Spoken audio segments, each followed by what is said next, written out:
Russia is said to have increased its influence in Africa in recent years more than any other outsider.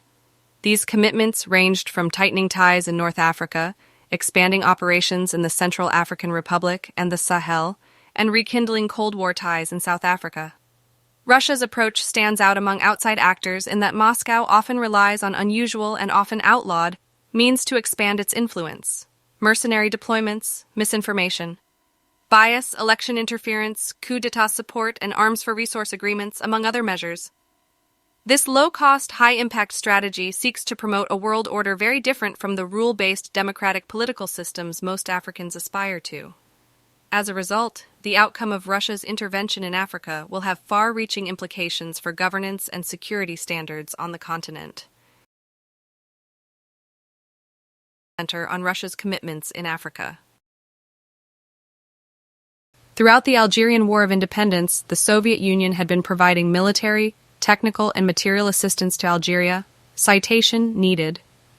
The USSR was the first country in the world to de facto recognize the provisional government of the Algerian Republic in October 1960, and then de jure on March 23, 1962, by establishing diplomatic relations with this country, a few months before the official proclamation of its independence.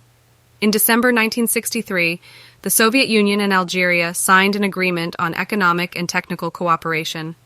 The USSR committed itself to provide assistance in reconstructing and building industrial plants, agricultural development, geological exploration, personnel training, etc.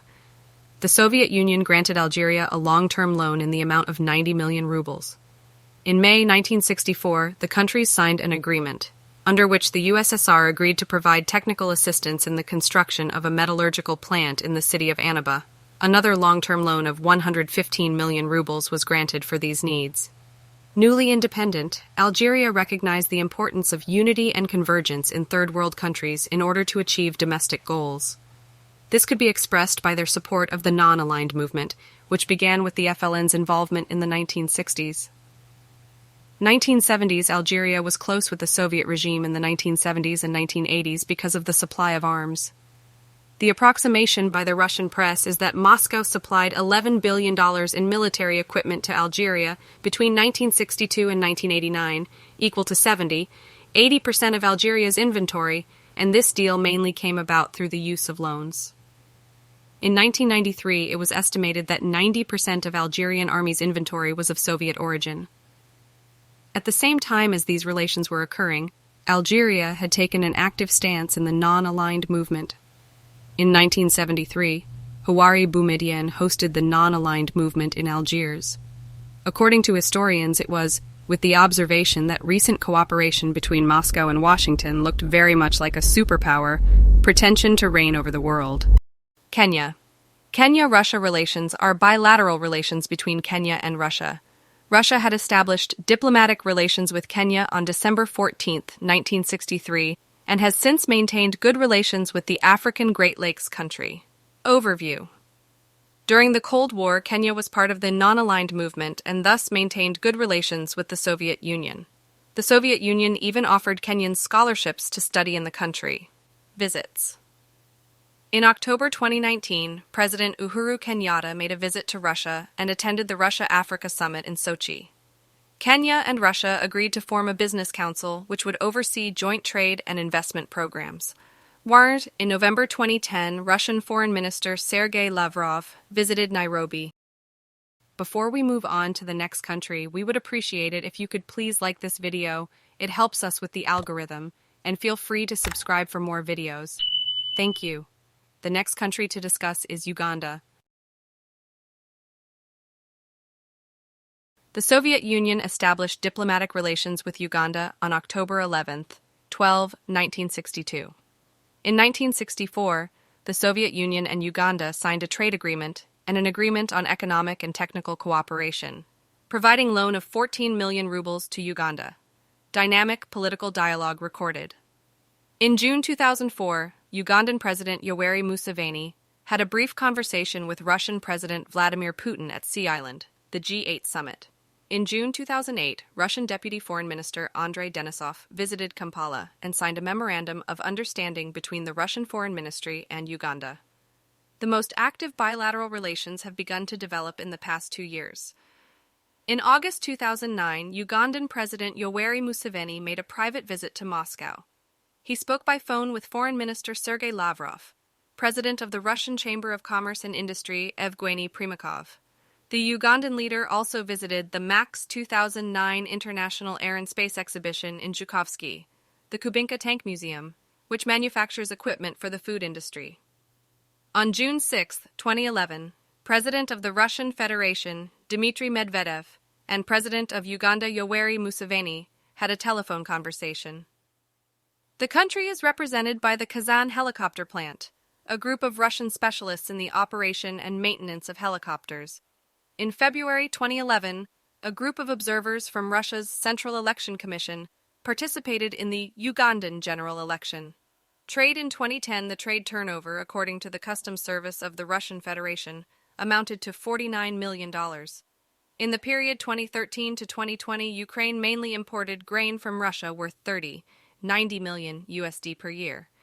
In 2021, Uganda exported $18.1 million to Russia, while Russia exported $90.2 million to Uganda. South Africa. Directly after the collapse of the Soviet Union, South Africa recognized the Russian Federation in December 1991 and established diplomatic relations on February 28, 1992, becoming the first African nation to do so. In 1993, the two countries signed trade agreements, which was followed by the signing of a military cooperation agreement in 1995.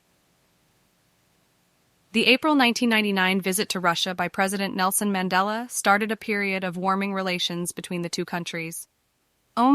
Putin's 2006 visit to South Africa is noted as a particular turning point in the strengthening of bilateral relations.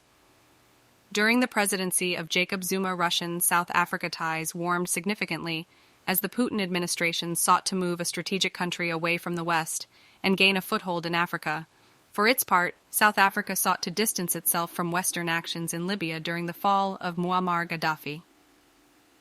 South Africa joined the BRICS group of nations in 2010, a key foreign policy goal of the Zuma administration, with the active support of the Russian Federation. This period also saw a period of closer ties with South Africa's security apparatus, as members of South Africa's state security agency traveled to Russia for training, and the country sought to build its own satellite surveillance capabilities with Russian assistance. During the Zuma administration, bilateral agreements on agriculture, arts and culture, defense, education, energy, fisheries, mining, science and technology, and transport were signed with Russia. Through his presidency, Zuma made a number of medically related trips to Russia to receive treatment for alleged incidents of poisoning. University of Cape Town academic Sean Gossel has stated that bilateral relations between the two countries strengthened the most during the state capture years between 2013 and 2017, thereby linking the growth of relations with the growth of corruption in South Africa. Russian-South African relations remained strong during the presidency of Cyril Ramaphosa, despite Russia's 2022 invasion of Ukraine. Despite a very slight cooling of relations during the administration of President Cyril Ramaphosa, support for Russia remains strong amongst the political left in South Africa, citation needed, who support Russia's stance challenging the hegemony of the United States and what they see as a country that supports a global order based on international law and respect for the principle. The ultimate reliable partner in the fight against terrorism in a region frequented by coups in recent years. The government rejected the former colonial France and turned to Russia.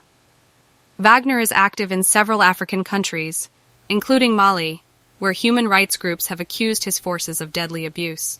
It cannot be said that Russia was directly involved in the coup in Niger, but there is clearly an opportunistic attitude on the part of Russia, which tries to support destabilization efforts wherever they find it, said Anne-Claire Legendre, spokeswoman, to the French Foreign Ministry, told BFM Channel on Friday. For days after the Nigerian government came to power, residents waved Russian flags in the streets. The spokesperson described Wagner as a recipe for chaos. Some residents rejected the authorities' approach. "It's a sham," said Ahmad Hassan Boubacar, a lecturer at Niamey University. They oppose foreign intervention to restore order and constitutional legitimacy, but on the contrary, They are ready to deal with Wagner and Russia to destroy the constitutional order. They are ready to burn the country so that they can maintain their position illegally.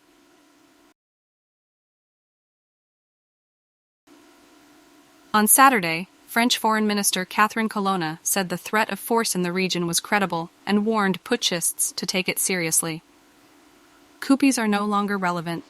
It's time to put an end to them, she said.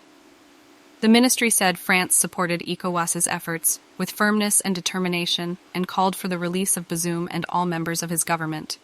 But Algeria, which borders Niger to the north, told another visiting ECOWAS delegation that it opposes military intervention, although it also wants a return to constitutional order. Niger's military leaders have followed the play of Mali and neighboring Burkina Faso, also ruled by one junta, but moving faster to consolidate power, Nasser said, Chiani has chosen his path, so he will go all out without wasting time because of the international mobilization. One question, he said, is how the international community will react if Wagner gets involved. When Wagner arrived in Mali at the end of 2021, the French army was overthrown shortly after years of cooperation.